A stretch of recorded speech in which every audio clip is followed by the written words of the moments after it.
अऊज़ु बिल्लाहि मिनश शैतानिर रजीम बिस्मिल्लाहिर रहमानिर रहीम रब्बि इश्रह ली सदरी व यस्सिर ली अमरी वहलुल उक़दतम मिन लिसानी यफ़क़हू क़ौली।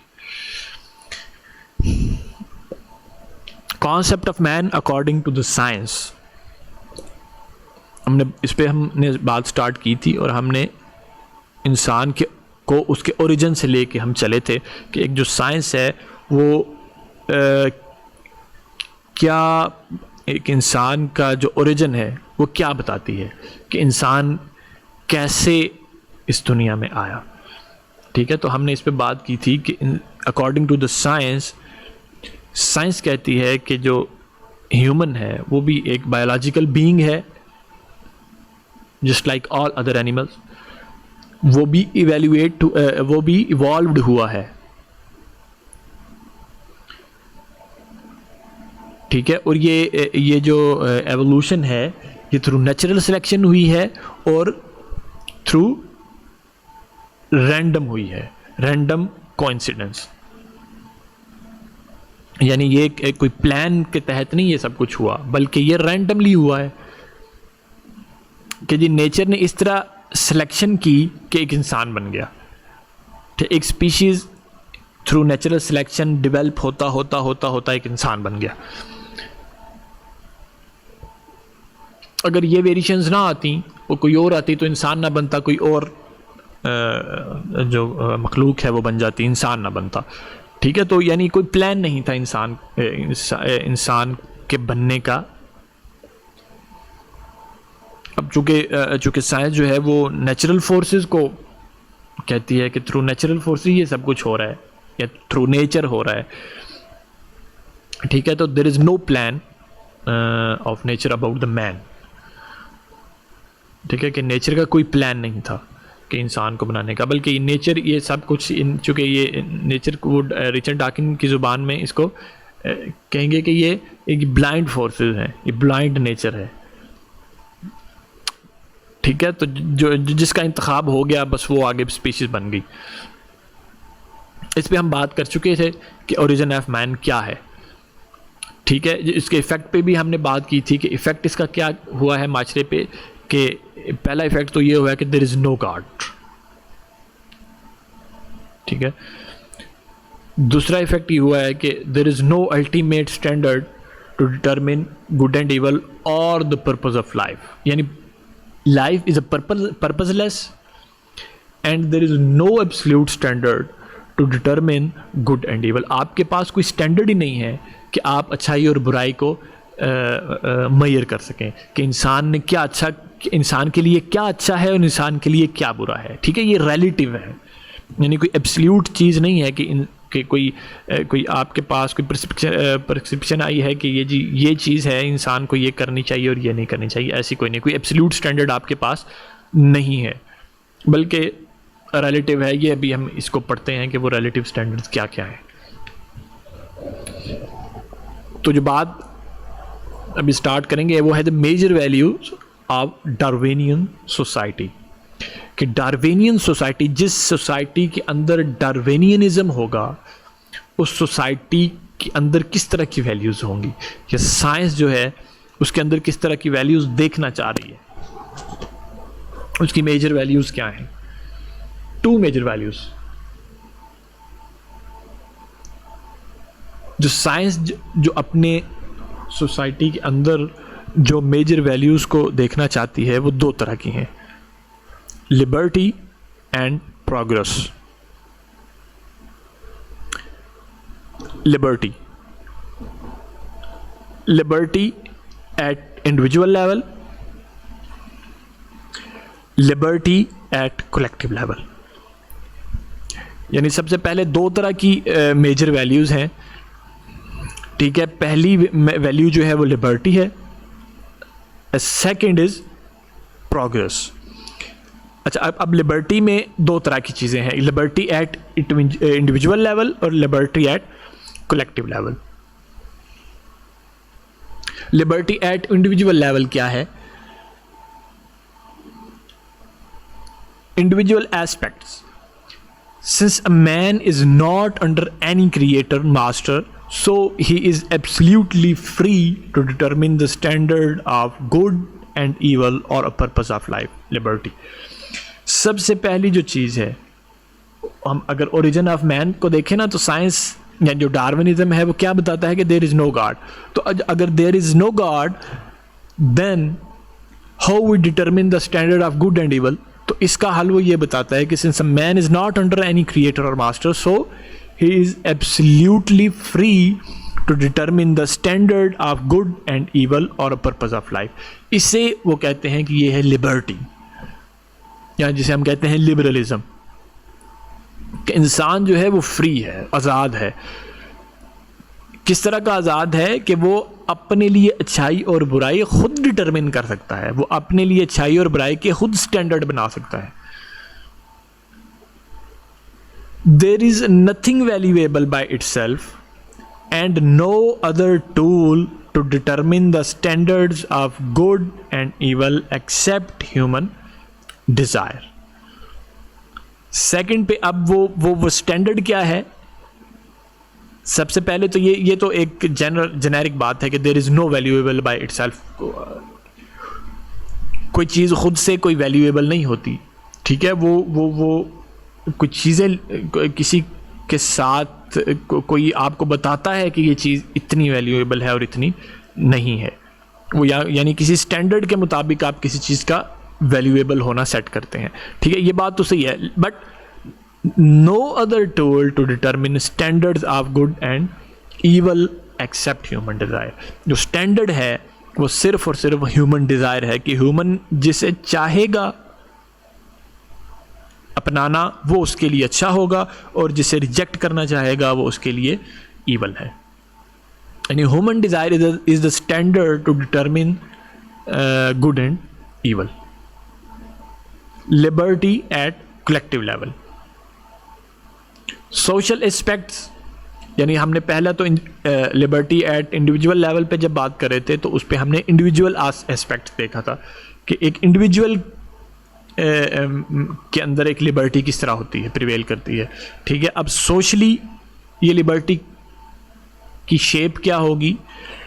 All standards of good and evil are equal and everyone has equal right to determine the standards of good and evil or a purpose of life, a purpose of his life. सबसे पहली चीज़ ये है कि all standards of good and evil are equal. यानी अगर आपका standard है और आप किसी चीज़ को अच्छा या बुरा समझ रहे हैं, और एक मेरा भी स्टैंडर्ड है, मैं भी अपने स्टैंडर्ड, मेरा कोई स्टैंडर्ड है, ठीक है, यानी मेरी डिज़ायर कोई है, ठीक है, मैं अपनी डिज़ायर से कोई स्टैंडर्ड बना लेता हूँ, ठीक है. तो मेरा भी एक स्टैंडर्ड है, आपका भी एक स्टैंडर्ड है, तो दोनों का इक्वल स्टैंडर्ड है.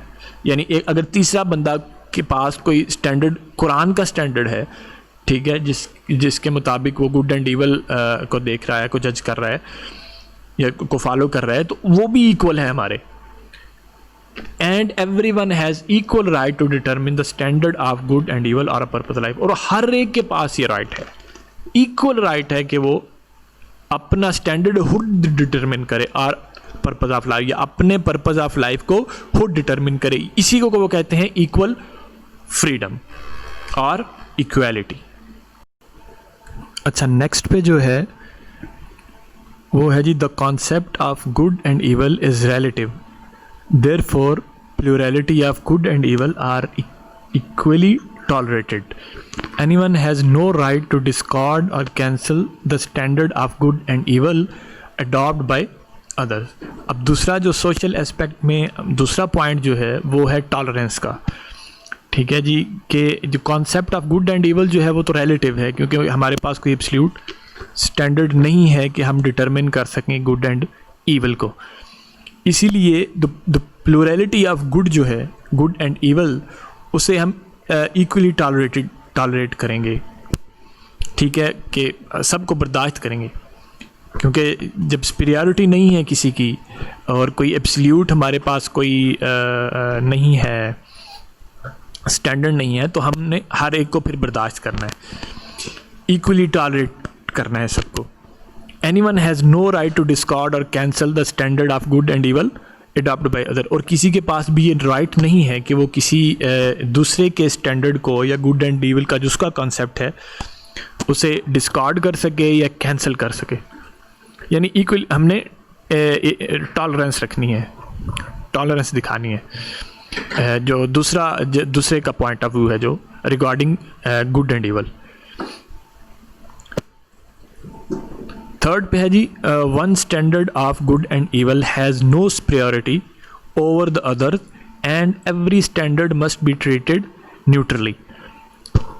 अच्छा, अब लिबर्टी में जो लिबर्टी का जब हम सोशल एस्पेक्ट देखते हैं तो सबसे पहले इक्वल फ्रीडम या इक्वालिटी, सेकंड पे वो जिस चीज़ को वो कहते हैं वो है टॉलरेंस, और थर्ड पे न्यूट्रलिटी के यानी जो है गैर जानिबदार और न्यूट्रल हो के हमें देखना है। ठीक है, कोई भी स्टैंडर्ड किसी दूसरे स्टैंडर्ड पे कोई सुपीरियरिटी नहीं रखता, कोई सुपर नहीं है, कोई कम दर्जे का नहीं है, कोई ज़्यादा दर्जे का नहीं है, कोई सुपीरियर नहीं है, कोई इन्फीरियर नहीं है, सारे जो हैं वो बराबर हैं और इसको सबको न्यूट्रली हमने जज करना है, गैर जानबदार होके सारे स्टैंडर्ड्स को देखना है सोशली। अच्छा, अगर उसके बाद जो है वो इसका इकोनॉमिक एस्पेक्ट है लिबर्टी का। इकोनॉमिक जो एस्पेक्ट्स है वो है capitalism. Capitalism is only system which protects liberty at economic level.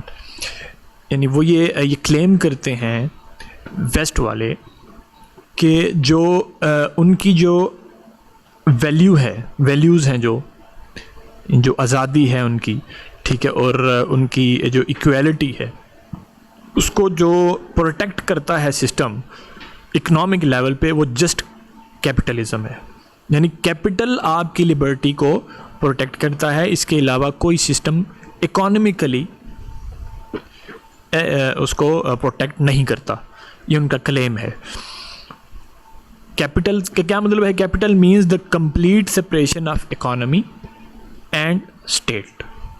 यानी आप इकोनॉमी को जब स्टेट से बिल्कुल अलग कर देते हैं, यानी स्टेट का कोई उसमें रोल नहीं होता, ना स्टेट इंटरफेयर कर सकती है। यानी मेरा अगर मैं पैसा लगाता हूँ और मैं बिजनेसमैन हूँ तो मैं ओनर हूँ उसका, तो मैं जिस तरह मर्ज़ी चाहूँ कमाऊँ, जितना मर्ज़ी अपने बिजनेस को फैलाऊँ, स्टेट की कोई इन्वॉल्वमेंट नहीं होगी उसमें। Just like the separation of religion and state, ये कैपिटलिज्म इसी तरह ही है, जिस तरह रिलीजन और स्टेट की सेपरेशन है, इसी तरह कैपिटलिज्म जो है वो इकोनॉमी एंड स्टेट की सेपरेशन है। इससे ही हम ये जो स्टेट और रिलीजन की जो सेपरेशन है, इसे हम सेकुलरिज्म कहते हैं। ये हम आगे जाके भी इसको देखेंगे ज़रा। Capitalism recognise that each and every person is the owner of his own life and has the right to live his life in any manner he chooses, as long as he does not violate the rights of other। Capitalism क्या है? Capitalism हर इंसान को ये choice देता है कि वो अपनी लाइफ का खुद ऑनर है, ठीक है। उसके पास ये राइट है कि वो अपनी ज़िंदगी को जिस तरह मर्ज़ी चाहे जिए और उसके साथ उसको ज़िंदगी को यानी जिस तरह मर्ज़ी वो लिव करे उसे, ठीक है, वो उसका राइट है, ठीक है। लेकिन एक चीज़ यहाँ पे जो रखनी है कि वो दूसरे के राइट्स को वायलेट नहीं करेगा। दूसरे का अगर राइट वायलेट होगा तो फिर आपकी जो फ्रीडम है, ठीक है, जब आपने दूसरे की फ्रीडम पे को कैप्चर किया है तो जो स्टेट है फिर वो आपको उसका जवाब दे होना पड़ेगा। यानी लॉ जो है आपसे इसका क्वेश्चन करेगा और आपको पनिशमेंट भी देगा, ठीक है। लेकिन यानी अगर आप दूसरे के राइट को कॉन्ट्राडिक्ट नहीं कर रहे और वायलेट नहीं कर रहे और अपने मैनर से अपनी ज़िंदगी गुजार रहे हैं तो बस ठीक है, आप गुजारते रहें, आप फ्री हैं। और अच्छा, पॉलिटिकल एस्पेक्ट इसका क्या है? Democracy. Democracy is the only system which ensures the maximization of equal freedom at state level. Politically जो हमारे पास सिस्टम है वो डेमोक्रेसी का है। इकोनॉमिकली जो है हमारे पास कैपिटलिज्म था, और पॉलिटिकली या एज अ पॉलिटिकल एस्पेक्ट हमारे पास जो सिस्टम है जो इक्वली फ्रीडम को इंश्योर करता है वो डेमोक्रेसी है। People govern themselves according to their desire but they are bound to accept equal freedom, fundamental value of society. Equal freedom is a fundamental value of society and can not negate it. अच्छा, democracy में क्या होता है कि people अपने आप अपना हाकिम खुद ही होता है ना, आप खुद अपने आप को गवर्न कर रहा होता है, ठीक है, अकॉर्डिंग टू देयर डिज़ायर, जो भी वो जिस तरह वो आप उसकी डिज़ायर हैं, जिस तरह वो चाहता है, but they are bound to accept equal freedom. लेकिन इसके साथ साथ इस चीज़ पे भी बाउंड होता है कि ये फ्रीडम जो है वो इक्वल फ्रीडम है, सिर्फ उसी को फ्रीडम नहीं दी गई बल्कि सबके लिए इक्वल फ्रीडम है, और किसी दूसरे की फ्रीडम को वो निगेट नहीं कर सकता। यानी वो ये आज़ादी जो है, ये जो वेस्ट कहता है कि आज़ादी, आप आज़ाद हैं, लेकिन आपको लॉ कब पकड़ेगा, कानून की गिरफ्त में कब आएंगे, और आपको पनिशमेंट कब दी जाएगी, जब आप किसी दूसरे के राइट्स को वायलेट करेंगे, दूसरे की फ्रीडम को आप मिनिमाइज़ करेंगे, ठीक है, तब आपके लिए ये मसला बनेगा। लेकिन आप अगर अपने दायरे में हैं तो जो चाहे मर्जी करें, यू आर फ्री। अच्छा, डेमोक्रेसी में होता क्या जी, every citizen vote for their representatives and majority elected representatives represent the concerned idea of the citizen in government। कि डेमोक्रेसी में क्या होता है कि हर जो सिटीजन है वो वोट करता है अपने रिप्रेजेंटेटिव के लिए, ठीक है, और ये जो मेजॉरिटी जो इलेक्ट होते हैं, मेजॉरिटी इलेक्टेड रिप्रेजेंटेटिव जो होते हैं वो फिर आते हैं गवर्नमेंट में, और वो अपने जो अपने सिटीजन जिन्होंने वोट किया होता है उनको, उनके कंसर्न आइडियाज़ को गवर्नमेंट के सामने रखते हैं, ठीक है। यानी यहाँ पे भी देखें आप, हर एक सिटीज़न को उसका राइट दिया जा रहा है, उसको राइट दिया जा रहा है टू वोट, कि हर एक अपना जो रिप्रेजेंटेटिव है वो खुद चुन सकता है। लेकिन चूंकि जहाँ पे इतने ज़्यादा मेजॉरिटी हो लोगों की, ठीक है, और वहाँ पे हर एक को राइट भी दिया जाए, तो सिलेक्ट तो किसी एक ने होना है ना, तो जिसके साथ मेजॉरिटी होगी उसको इलेक्ट किया जाएगा, ठीक है। यानी मेजॉरिटी इज़ अथॉरिटी, मेजॉरिटी जिसकी भी होगी वो पॉलिटिकल सिस्टम में ऊपर आ जाएगा। अच्छा, इसी तरह पॉलिटिकल एस्पेक्ट से अगर हम देखें तो दूसरी बात है सेक्युलरिज्म। एक डेमोक्रेसी और दूसरा secularism. Secularism ensures neutrality at state level because secular state remain neutral in religion matter। Secular democratic state जो होती है उसमें जो सबसे पहली चीज़ होती है वो ये कि एक तो इंश्योर करती है इक्वल फ्रीडम, और दूसरा न्यूट्रल, कि स्टेट जो है वो रिलीजियस मैटर में न्यूट्रल रहेगी। रिलीजन को कोई सुपीरियरिटी नहीं दी जाएगी, रिलीजन से कोई किसी किस्म की हेल्प नहीं ली जाएगी। इन स्टेट और सोशल मैटर और इकोनॉमिक मैटर्स जो हैं वो सिस्टम, इन सर्कल्स में सिस्टम्स जो हैं वो कौन डिफ़ाइन करेगा, वो जो उसके वहाँ के यानी लोग जो हैं वहाँ के रहने वाले हैं, वो खुद अपने ऊपर जो चीज़ लागू करना चाहें तो अपने रिप्रेजेंटेटिव को इलेक्ट करें, ठीक है, और जिसकी मेजॉरिटी जिसके साथ होगी वो इलेक्ट होके आ जाएंगे गवर्नमेंट में, और वो उन कंसर्न आइडियाज़ को इम्प्लीमेंट करेंगे। Secularism is the principle of separation of the state from religion. यही है जो पहले भी बताया है कि सेक्युलरिज्म एक्चुअल में क्या करता है कि स्टेट और रिलीजन को सेपरेट कर देता है। रिलीजन स्टेट के लेवल पे आके अपना कोई रोल पे नहीं कर सकता। अच्छा जी, सेकंड जो है, सेकंड उसकी वैल्यू जो हमने दो पढ़ी थी ना, कि टू मेजर वैल्यूज़ हैं। पहली हमने लिबर्टी पढ़ा था और फ्रीडम, उसकी इंडिविजुअल एस्पेक्ट क्या क्या हैं, सोशल एस्पेक्ट क्या हैं, इकोनॉमिक एस्पेक्ट क्या हैं, पॉलिटिकल एस्पेक्ट क्या हैं, इस पर हमने बात की। अब हम देखेंगे जो प्रोग्रेस है, दूसरी वैल्यू है, वो क्या है। Progress to achieve good. Progress is a struggle to increase in wealth in order to achieve good governed by human desire. Progress क्या है? Progress एक्चुअल में एक is a struggle to increase the wealth. Wealth को क्यों increase करना है? In order to achieve good. कि जो इंसान ने अपनी ख्वाहिश से एक अच्छाई अपने लिए बना ली है या एक स्टैंडर्ड चुन लिया है जो जिससे वो इन्फर कर रहा है अपनी ईवल्स को और अपने गुड्स को। ठीक है, तो अब जब उसने देख लिया कि ये मेरे लिए ये ईवल्स होंगे और ये गुड होंगे, तो अब उसको गुड को अचीव करना है और गुड को अचीव करने के लिए उसे पैसे की ज़रूरत है। क्योंकि जब आपने अपनी ख्वाहिशात और अपनी ख्वाहिश से कोई अच्छा और बुरा बना लिया, स्टैंडर्ड बना लिया, ठीक है, तो अब यानी उसको जब अचीव आपने करना है तो इसके लिए आपको पैसे की ज़रूरत होगी।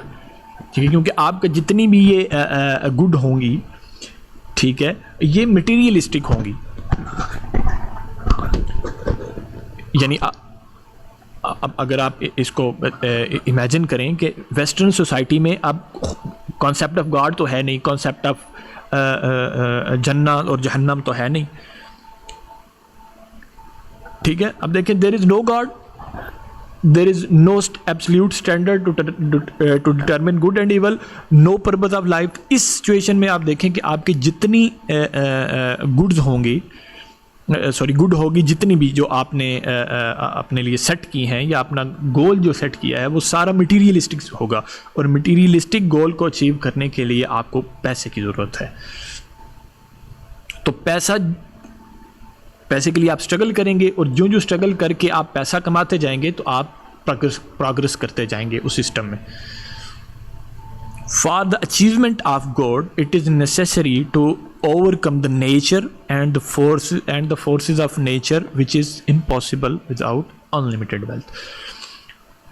ठीक है, अब जब आपने गुड को अचीव करना है तो आप, जारी बात है, नेचर और इसकी जो फोर्सेस हैं इसको एक्सप्लोर करना है, इसको उसके ऊपर अपना काबू रखना है। ठीक है, ताकि नेचर को आप अपने यूज़ से इस्तेमाल कर सकें। लेट्स सपोज अगर मेरा एक गोल है कि मैं उड़ना चाहता हूँ, ठीक है, तो उड़ने के लिए मुझे हवाई जहाज़ लेना पड़ेगा ना,